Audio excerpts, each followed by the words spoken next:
Are you hiding? Yeah. He just started kind of shutting down. It's almost like you had turned off a light switch. The Foti-Cromley family in Syracuse lives every day with the mysteries of autism.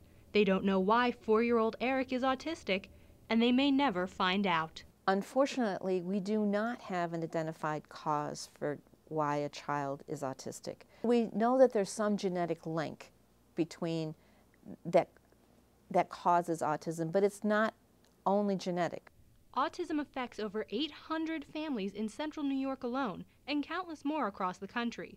But without a clear cause for the disorder, treatment proves challenging. That's why we call it a spectrum disorder, because a child can be affected very little, or can be a major impact on how the child processes and relates.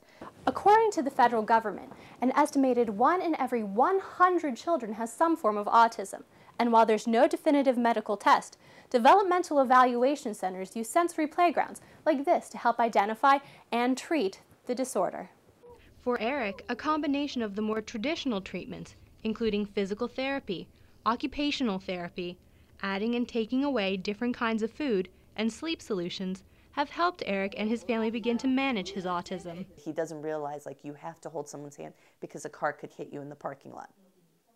With a 3-year-old, you'd expect that. With an almost 5-year-old, you think they've learned enough that this is why we're doing this. While Eric is considered a high-functioning autistic child, he is still behind other children his age in his behavior and communication. He began speaking only a few months before his 4th birthday.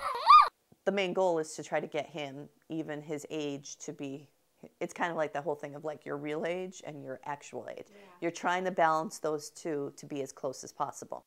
Unlike the Foti-Cromleys, the Liker family in Jamesville has seen progress in 8-year-old Bradley through less conventional kinds of therapies. We've tried some music therapy with him. We've done some ABA, and in fact we still do a little bit of ABA, applied behavioral analysis.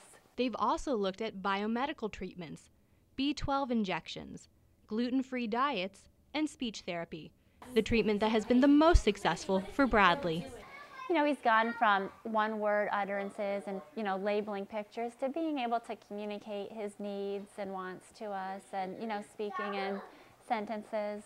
While the Foti-Cromley family and the Likers both face a lifetime of challenges in helping Eric and Bradley push past the barriers created by autism. There's a lot of detours in his life, but he's made major improvements. That is frustrating at times, but you got to look at the big picture and always remember, how far you've gone.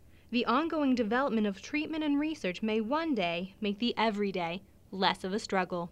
I'm Rachel Silver, reporting for NCC News.